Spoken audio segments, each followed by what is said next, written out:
Hello, everybody. It's Laura Eisenhower. I am so thrilled to have Robert David Steele with me. I've been following him for a long time. And gosh, when stuff is really going down, he's the go-to. He knows so much about what's really, taking place on the planet. So thank you so much for joining me, Robert. Oh, Laura, it's a thrill. I was glad to meet you at the Disclosure Conference, and I follow you. Oh, awesome. Well, I want you to just give people an introduction to who you are and what your work is all about, and then we'll go into the questions. All right. I grew up as the son of an oil engineer, which means I spent 10 years in South America and 10 years in Asia, including 4 years in Vietnam, from 63 to 67, as the child of an oil engineer, not as a combatant. And that gave me a different perspective on the world than most Americans have. I've seen the violence that we do up close and personal. And I've been through my burning monks. I've been through my coup d'etats. It's not pretty. From there, I came back to the United States and did a AB in political science with a thesis on multinational corporations, home host country issues. That's when I really was way ahead of John Perkins in understanding the confessions of an economic hitman. Our multinational corporations are actually predatory. Many of them, not all of them. I was rewarded by my chairman with a fellowship at Lehigh. I did a master's with a thesis on predicting revolution. And that's when I started to create an analytical framework for understanding the world in a holistic way, which is not done today by the intelligence communities or by businesses. They don't do true cost economics, for example. I found that I was too intellectual, and so I joined the United States Marine Corps to round myself out. And that had the desired result. I was an infantry officer, and then they made me an S1 adjutant for an entire battalion. And then I became an intelligence officer. The CIA picked me up. I was a spy for 9 years, 3 back-to-back tours overseas. I've done counterintelligence, satellites, advanced information technology. CIA built the artificial intelligence staff around me in 1986. This is something most people don't know. And then I was recruited by the Marine Corps to come back and create the Marine Corps Intelligence Center, which I did as the senior civilian. And all of that led me to understand that spies don't know very much. And so I founded the Open Source Intelligence Revolution. It's been the baby was killed at birth because the idea of being able to create decision support without having to steal it is terrifying to the CIA. General Tony Zinni is on record as saying that he got less than 4% of what he needed from the CIA and the others. And the reality is nobody is doing normal open source decision support on poverty, infectious disease, environmental degradation. It's all media sound bites combined with corrupt politicians spending taxpayer money to make it worse. That's my life in a nutshell. Nice. Wow. Yeah. So, Robert, you are a former spy who has now had something called grandmother groupies in the dimensions of disclosure world. How on earth did that happen? And can you help us to understand what that terminology means? It was a hoot. I never in a million years imagined that I would have grandmothers come up to me and want to do selfies. And what that really gave me was 2 different feelings. The first feeling was because I'm the top reviewer for nonfiction, over 2,000 nonfiction reviews across 98 categories, and everything I know is on the shoulders of others. So that really gave me the feeling that there were a whole bunch of wide-awake grandmothers out there. And that was huge. And of course, I'm used to being stoned and spit on, so it was a modest boost for me. Yeah, my gosh. That's pretty wild. So very few real spies, though, get to go public. Tell us about why CIA allowed you to go public and why that helps you in your mission to advance public intelligence. That's a great question because I get so many morons that either say once CIA, always CIA, or you can't possibly be CIA because you're talking about it. Well, as it happens, I was released from CIA to the Marine Corps. And at the time, there was a change taking place in policy, and you could submit a request to come out from undercover. And in my case, it was granted. And part of the reason it was granted was because I was going to the Marine Corps in an official capacity. And we wanted to, for the Marine Corps' purposes, we wanted to be able to say, this guy has done the spying thing, shut up and listen. But it also became extraordinarily useful as I became a pioneer for open source intelligence, because my most famous soundbite was "Don't send a spy where a schoolboy can go." And most of what I know comes from open sources. The value of having been a spy is I can look you right in the eye and say, been there, done that, they don't know. Right, right. Gotcha. So what do spies do, though? What is the most important skills in spying? That's a great question. First off, listening. And unfortunately, most of spying is not about listening, and it's not about agent handling. One of the saddest things for me has been to watch the CIA do regime change, drone assassination, and torture and rendition. That's not spying. That's covert operations, which are inevitably very expensive, go very wrong, and they create terrorists. Okay, we have created most of the terrorists on the planet from our ill-advised adventures overseas. Spying is intended to get at the hidden truth. To do that, you do something called spotting, assessing, developing, recruiting, and then handling. And then sometimes you terminate, but all that means is you give a nice cash bonus and try and end on friendly terms so that they don't come back at you. So the most important skill in spying is listening. But after that, the most important skill in spying is typing, because it takes 4 hours of typing for every hour of agent meeting. Yeah, and you do a lot of reviews and you put out a lot of really important data and lots of material. Yeah, so, I mean, you've been in the secret world for 43 years. My question to you is, was it worth it? And what were some of the highs and lows? Oh, there's a dagger in my heart there. That's a powerful question. The short answer is yes, it was worth it. And in fact, I recommend to people that if they have the opportunity to join the Central Intelligence Agency, and particularly the clandestine service, that they seize the moment. There is no substitute for working in the belly of the beast. I treasure my time at CIA, and I still am a huge fan of CIA done right. If I were God, or if the president were to listen to me, I would cut every single secret agency, including CIA, by 70%. And then I would consolidate all the pieces at CIA and return it to its proper status as a central classified intelligence agency. And then I'd have an open source agency over here. And you don't do anything in the classified world unless the open source agency says, I don't know and I can't find out. That's what the Dutch finally decided to do. And they were one of the people that listened to me. So yes, working in the secret world is absolutely worthwhile. But unfortunately, and Daniel Ellsberg told this to Henry Kissinger when he came back from Vietnam, Ellsberg told Kissinger, he said, Henry, the problem is you're going to get so wrapped up in all your top secret, sensitive compartment stuff, you're going to become like a moron. You're going to actually think that's the real world, and it's not. Okay, I did my second graduate thesis on strategic information mismanagement. I looked at what the U.S. government collects in each of 3 countries where I was working. And it turns out we collect about 20% of what is relevant and useful. And then we spill 80% of that in how we get it back to Washington. And there are other numbers that correlate with this. NSA has announced it processes 1% of what it collects. The long and the short of it is that the spy world is dealing at the end of the day with 1 to 2% of the relevant information. And they don't do most foreign languages. Okay, they're very lazy. They really try to do mostly English and the European languages. They don't do grassroots. They don't do provincial tours. They don't talk to people who don't bathe. It's a very cloistered world. Now, highs and lows. I guess the high was when I was able to produce what is called an ears only. Everyone's heard about eyes only. Above eyes only is ears only, where the President of the United States was told in a whisper in his ear the several senators that were working for a foreign power. This is an operation that I ran, and I was able to get absolute solid proof of U.S. senators working for foreign power. That was a high. I mean, that's what we're supposed to be doing.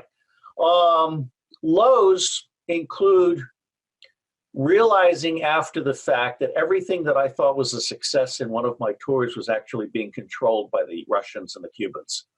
And that we were literally, in Latin America, they call us useful idiots, tontos utiles. And so all of these things that I thought were really super cool were not so cool at all.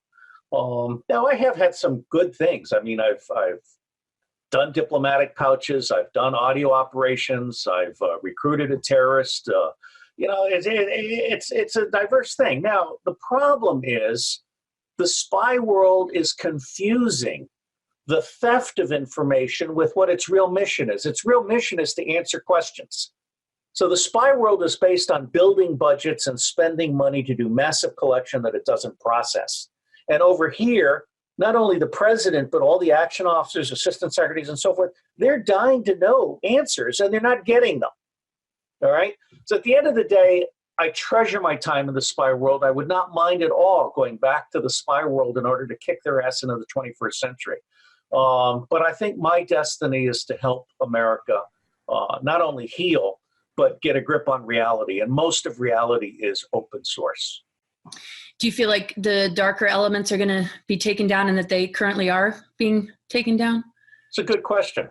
The short answer is yes. Now, I personally think John Brennan should be in prison for life. This is a man who not only was John Brennan the deputy to Buzzy Krongard for 9/11 and the takedown of the Russian economy with what's called the Gold War. The Black Eagle Trust was used to literally destroy the Russian economy. I mean, Vladimir Putin has shown enormous restraint in not putting a nuclear missile into Wall Street. We waged an economic war on Russia, and John Brennan was front and center. John Brennan, who is not a clandestine case officer, he's an analyst. Actually, he's a political toady. He's not even an analyst, not even a good analyst. John Brennan then went on to create the Russian hoax against our president. And Brennan actively lied and committed treason. So from where I sit, John Brennan should be in jail for the rest of his life. And people like Jim Clapper, McCabe, the two lovebirds, Lisa Page, and there's a great play, reading their emails, The Lovebirds. I'm going to have to go see it. All of these people betrayed the country. And so I have completely lost my train of thought. Oh, the dark side. Okay, so now here's what's happening. President Trump is getting support not only from William Barr and others in the Durham investigation. I mean, the British were shocked. When John Durham went to London, the British then said to the public, they said, you know what? These guys came asking us how to take down their own intelligence community. So the long and the short of it is, I believe the Department of Justice, which has basically, I think 2/3 of the Department of Justice and the FBI are Obama holdovers, and they're criminals. Okay, remember, this is the Department of Justice where Eric Holder said we're no longer going to put people in Wall Street in jail. Okay, the true friends of predatory capitalism are the Democrats, not the Republicans. Republicans are actually doing business. But what I am seeing, what I am sensing is that there will be some arrests before Election Day. And I think John Brennan is number one to go to Guantanamo. Wow. Gosh. So you are a top reviewer for nonfiction with a recent lecture on cosmic books. And just to shift gears, can you tell us a little bit about that? Well, let me say that I was pushed by John Peterson from the Arlington Institute. He does a monthly series in Berkeley Hills, and he invited me to do this, and it was such a wonderful opportunity. I got into reading by accident. When I published my first two books, I had 300 bibliographic entries. I posted them to Amazon. I was instantly a top 1,500 review. And then I just started reading 2 to 3 books a day. At one point, when I had money, I was spending $5,000 a year on books. I basically began to treat books as remedial education. I realized that even though I had a very, very good education, there was so much I did not know. And ultimately, that ended up including consciousness and extraterrestrials, which is why I ended up at the Disclosure Conference. But what I did for John Peterson was take my 2,000 books, look at all of the reviews. I identified 25 cosmic mind-altering books, plus 25 runner-ups, and then 26 categories in which the other 2,000 fell. And that's all at tinyurl.com/steal-top-books. And of course, I'd be honored if people looked at it. It's in video as well as graphics. I cannot say with enough passion that the future of America depends on an educated, engaged citizenry. That's what James Madison said. That's what others have said. Plato has said that the most important job in government is education. We have become a dumb, fat people, and we need to get back to being a fit people, engaged people, educated people. Absolutely agree. Yeah, I've read some of your reviews, and they're just so in depth and so amazingly put together. I had this thought that I really wanted to connect with you, particularly with the Wuhan virus outbreak. And I've been seeing, some of your latest videos on that. And I think they might have been put out there just, a week or so ago. Any new updates, or what are your thoughts about it? I mean, people are trying to wrap their head around it and process it, and we're not sure if we're getting real information here. What can you tell us? Well, let me say first off that tinyurl.com/steal-Wuhan is the article that I wrote for Tehran Times. It breaks my heart that I can't get published in the United States of America. But the Tehran Times published me, and it was repeated in Russia, in China, in Veterans Today, and many other places. I published an article on the whole thing. And I will tell you right now that, number one, this was an act of war. I believe it was an act of war that was carried out by the deep state and its Zionist underbelly, not by the United States of America. I believe that the Jewish professor at Harvard that betrayed his country and took $1.5 million from the Chinese to create a biowarfare facility in Wuhan, I believe he's half of the picture. He's there to be seen. They basically sacrificed him so that he would get the blame, and it could then be said that the virus leaked from the biowarfare thing. I don't think that happened. What I think happened was you had this cover story over here, and then deep state agents, perhaps using drones, released the virus all over the marketplace and in the hospitals. 41% of the people got infected in hospitals. Now, second big point, radiation sickness presents precisely the same as the flu. We've had entire airliners grounded and everyone on the airline quarantined. Now think cruise ships. Everyone has been quarantined because they thought they had a form of contagious flu. In fact, what it was radiation sickness, because we have a new set of satellites that is doing Wi-Fi down to airplanes and cruise ships, and people are getting radiation sickness because it hasn't been calibrated. So from where I sit, and here's the third part, I'm sorry. The third part of all of this is that the Chinese economy was not destroyed by the virus. It was destroyed by the information war that the Western media waged against China. Just like with 9/11, where the Western media had the script in advance and it was ready to go with the official narrative. When this thing happened, the Western media said the sky is falling in, the sky is falling in, the sky is falling in. Fewer than 1,000 people have died of this in China. And 2.8 million a year die of the normal flu in China. 1,000, 2.8 million. And John Rappaport is observed just yesterday that now the Western media is saying anybody who dies, they've died from the coronavirus. So what we have is this massive mind screw going on in the media, and the U.S. government is a party to that. Now, China underreacted and then overreacted.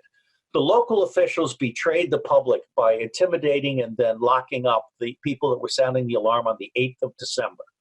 When Xi Jinping was properly briefed around the 18th of January, he recognized that he had something big going on, and he overreacted.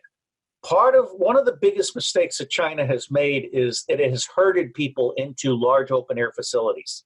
What they should have done was had a national scrub down, everybody shelter in place.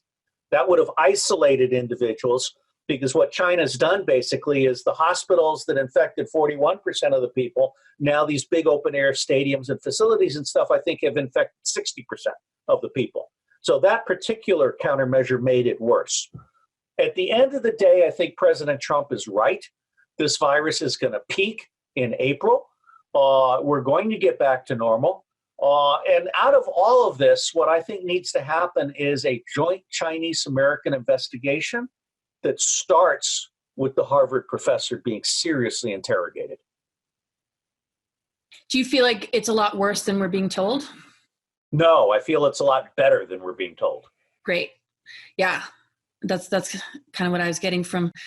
And Oh, let me also say, I'm not one to say extraterrestrials did this or that. I mean, I got into extraterrestrials kind of by accident. I read an MIT book. I read a book published by MIT on a conference that MIT sponsored on abductees about 15 years ago. And what I found interesting was that everyone's experience worldwide was more or less similar. I never gave that much thought. But then I saw Kerry Cassidy and I started seeing David Wilcock and I started reading more books. I've now read about 15 or 20 books in this space. And I remember Albert Einstein saying everything is energy. Okay. And I started reading about, 26 dimensions and stuff like that. I'm just a dumb old guy in a basement in Oakton. Okay. I'm not like you, conscious and woke and all this stuff. But one of the things that I think is happening is that the viruses and the nuclear missiles have been neutralized to some extent by some positive force. I don't want to say it's Tibetan monks praying. I don't want to say it's grandmother groupies in California having good positive thoughts. Something is going on out there that is making the world better. Nice. So like the white hats, are they a part of these 3-letter organizations or are they separate? Are they like in those, or are there pieces of them in there? Or the only white hat I know is General Michael Flynn, and I'm a huge fan of his. And I believe he will be completely exonerated. It's been my honor to help in his defense in a small, significant way. My best guess is that 90% of the U.S. government, going back through history, has always been good people trapped in a bad system.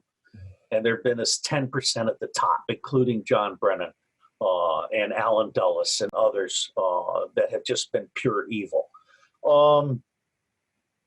My sense is that the white hats are everywhere, just like the Freemasons are everywhere, just like Opus Dei is everywhere. You have good secret societies and you have bad secret societies. For me, my personal view is that 9/11 was a wake-up call. 9/11 was an inside job. It was planned and executed by the Zionists for the states of New York and New Jersey, and it was enabled by Dick Cheney, Donald Rumsfeld, James Comey, possibly by Rudy Giuliani, and covered up by Michael Bloomberg, which is why all 5 feet, 5 inches of him will never be elected. He is going to be hung on 9/11, as well as his racism and his guns and his taxing sodas so you don't get fat and all these other things. 9/11, I think, shocked the white hats into understanding that America is an occupied country. We have 27 states that have made it a felony to criticize Israel. Now, those 27 states did not pass that law because it's a good idea to say you shouldn't genocide Palestinians. They passed that law because all of those legislators in the majority that voted for the law are being bribed or blackmailed. Jeffrey Epstein is the tip of the Mossad pedophilia entrapment network across this country. There are many Jeffrey Epsteins in every single one of the 50 states, and they are crucifying governors, and Jesse Ventura has talked about this. They are bribing and blackmailing governors, legislators, judges, prosecutors, chiefs of police, and sheriffs in order to allow for smuggling guns, drugs, cash, gold, and small children. There is a massive trade in small children in this country, including many small children that are given birth to as a cash crop, never registered, and then sold to Turkey for $50,000 each. That's the latest out of a Mormon cult that I'm quite sure Mitt Romney is helping cover up. Oh, yeah. So many cult shows, too, now on Netflix, really revealing a lot, Scientology, too, and just all the threats against speaking out against it to, because of exactly what you're saying and how widespread it is. I mean, talk about censorship. One of America's greatest musicians was advertising his show. This is a guy that's been a musician for 40 years across America. He was advertising his show on the Major League Baseball websites, and all of his ads were shut down because the B'nai B'rith, the Anti-Defamation League, and the American-Israeli Committee all went to the major baseball league and said, this guy is anti-Semitic. He's not anti-Semitic. He was talking about supporting the boycott, divestment, and sanctions movement, which is about not genociding Palestinians. And I will tell you, one of the things I have learned from all of my reading is that most Jews in America are now ashamed of the Zionist genocide of the Palestinians. Marjorie Kahn has written a great article, Progressive Less Palestine is not good enough. So all Jews, I think, join you and me in wanting to be the right kind of person toward the Palestinians. Yeah, talk about targeting and using a race to leverage it's power. Censorship. It's absolute censorship. And if I were president, the Major League Baseball people would be getting the same kind of scorn that President Trump properly gave the National Football League when it wasn't supporting American rights. Look, everyone has a right to dissent, and that includes a right to be critical of Israel. And if Israel can't handle that, get out of the USA. Yeah, no kidding. Get out of.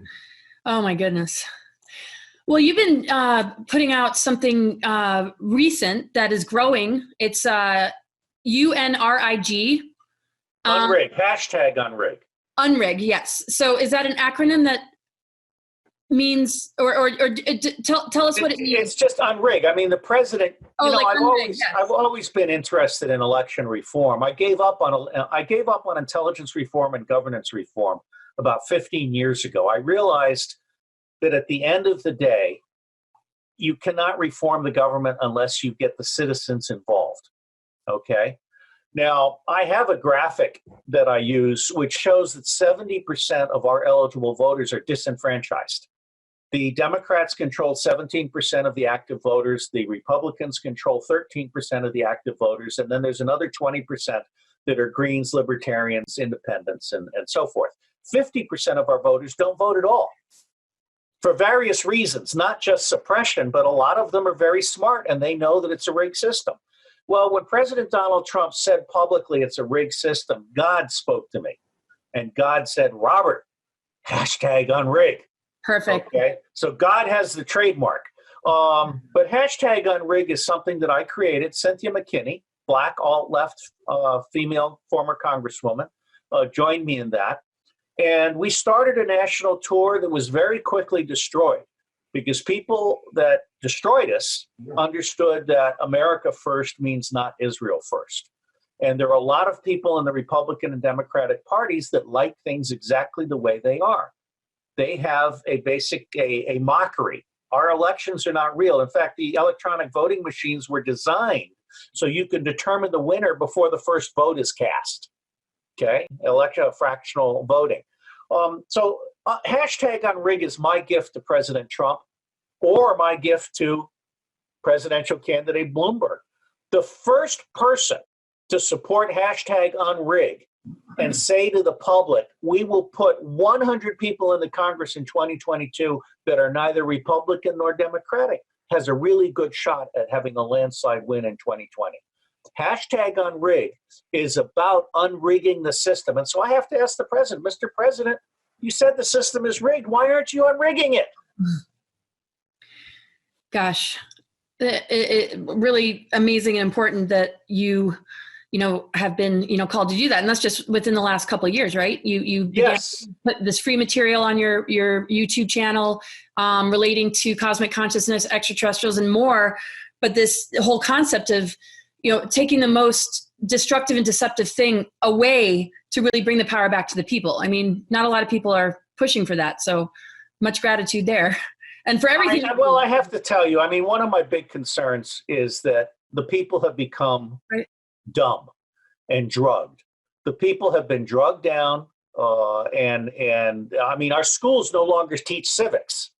Our schools no longer have physical education classes. They don't have art and music, which is part of creating those brain cells that can dance and do innovation and stuff like that. Our entire system since the 1920s has been designed to turn people into factory workers and cogs in the wheel and so forth. We've lost our liberty. Now, Donald Trump, he has warts, but he is, I think, a change agent. And my personal thing with Cynthia McKinney is beyond Trump, beyond Sanders. All of us should be playing for putting the public back into the government, and all of us should be playing for 2024 when we have a transpartisan team that comes in and says, we're going to close all of our military bases overseas.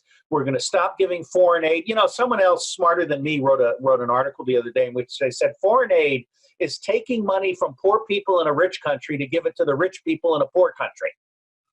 That's a really good description of what foreign aid is all about. And Burisma in the Ukraine, it's now documented that most of the money that the United States gave to the Ukraine went first to the corrupt fascists running the country, and then over half of it was kicked back to Barack Obama, Hillary Clinton, and Joe Biden. That's what's going to come out if there's ever a court case that where Hunter Biden is put on under oath or polygraphed. I mean, there are ways to get people to tell the truth whether they want to or not. And that should all be coming. Huh? That should all be coming. I think that is coming. I think that's going to be the October surprise before the election. So what I love about your support of the Trump administration is it's much more about the larger picture, because a lot of people are going to go down to that conquer and divide and just be in battle about, oh, you know, why are you maybe supporting Trump? He's this, he's that, he's this. But I just see, you know, a larger picture similar to you that I think people can get very confused about. So in the thought that he might be reelected in 2020, what do you see, or what is your hope for the administration? And well, what concerns do you have? Well, I mean, my concerns are Mike Pompeo, Jared Kushner, Ivanka, unwanted Ivanka. I mean, Trump has surrounded himself with people that are killing him. When Jared Kushner destroyed Christie's transition team, who had 4,000 people ready to go, pre-cleared, 12 volumes, Jared Kushner basically cut the president off at the knees. And so my major concern is, and I like Corey Lewandowski saying, let Trump be Trump. Let me also give a shout out to Jack Welch, the CEO of GE, Neutron Jack, okay? He was leaving the White House, and this quote is in Team of Vipers. He was leaving the White House. He said, I don't care what they say about that man. Talking to him was like talking to a peer. There's never been a president in America better able to talk business. That's Jack Welch talking about Donald Trump. That is not something you're going to read in the Washington Post or the New York Times or the Atlantic Monthly, okay? Trump is a businessman. He's pragmatic. He's a transaction guy. The problem is he's been fighting for his life from day one, okay? This whole first administration has been about Trump surviving to fight again, all right? Now, buried in all of this are over 289 documented accomplishments across the economy, the regulatory environment, immigration, and so forth. My vision for Donald Trump in the second term is that he closes all the military bases, brings the military and all of the support jobs that now go to foreigners, brings all those jobs back to the United States, and he rebuilds America. And my last three books, which I just published, they end my 30 years of wandering in the wilderness, are Reinventing National Security, Reinventing Intelligence, and Reinventing Engineering. Donald Trump can rebuild this country for 10 to 20% the cost of the failed Western model by using open source everything engineering, for which I was recommended for the Nobel Peace Prize in 2017 for that. Okay, I don't deserve it and I don't want to earn it. I want President Trump and Xi Jinping and Vladimir Putin and maybe the supreme leader of Iran and the president of Ecuador to earn the Peace Prize by implementing my ideas. We can lift up the 5 billion poor by giving them everything we have without the proprietary and banking predation for 10% of the cost of our model. Awesome. Wow. Very cool. It just feels really hopeful, and you know what you're talking about, and that's, incredibly important. And have you thought of running for one of these bigger positions? It's funny. I get a lot of people saying, why aren't you running for president? I mean, my initial first answer is because Donald Trump cannot be beat. And second off, I would much rather serve Donald Trump and help him make America great again And then in 2024, I'd like to help a transpartisan team. In fact, I just had lunch with Jim Turner, who was Ralph Nader's #2 for many years, and he's the author with Laurie Chickering of a great book on transpartisanship. And my game plan is very clear. Split ticket. Yes, Robert Steele, Cynthia McKinney, but we can't agree who's on top. But I love Cynthia McKinney. I call her the goddess. And when I'm driving her across the country in the RV, I call her Miss Daisy. So she's an extraordinary woman, and she should be a senator or a president one day. But bottom line here is, if you have a split ticket, a coalition cabinet announced in advance, coalition level debates, a balanced budget announced in advance, and election reform plus an open source agency that delivers the truth, and you end deplatforming, digital assassination, and censorship by hashtag Google Gestapo, which is to say Amazon, Facebook, Google, Meetup. Meetup is co-managed by the Anti-Defamation League. They have waived all fees for 1,087 hashtag resist, subversive movements, and they canceled my $77,000 paid hashtag unrig national movement with one in each congressional district because the Anti-Defamation League is afraid of what I represent. Okay, and I'm trying to work my way up from number 10 to number 3 on their hit list. So give me a couple years and I'll be there. But the bottom line for me is that America has to get a grip on education. The citizens have to be educated and engaged, and voting day should be the beginning of their engagement, not the end. We should be holding every single congressman's feet to the fire on every single issue. All legislative language and vote should be transparent. The public should get all legislation in advance, and the legislators should be voting the way we tell them to vote, not voting the way the special interests pay them to vote. Awesome. Yes. Gosh, thank you so much, Robert. I mean, everybody, I definitely would follow his work, his new channel, Unrig hashtag. And I'm going to put your latest article about the coronavirus in the description, and all sorts of things that people can check out to really get to know you and what you represent. It was huge when I first just got in touch with your info, and just so much gratitude from our family to you. You definitely just mean a lot to us. And I know so many people who don't even know yet. So thank you for joining me today, Robert. And I look forward to staying connected. God bless you, Laura. God bless America. We're all ready for healing. Totally. All right, everybody. Thank you so much for joining us. Take care.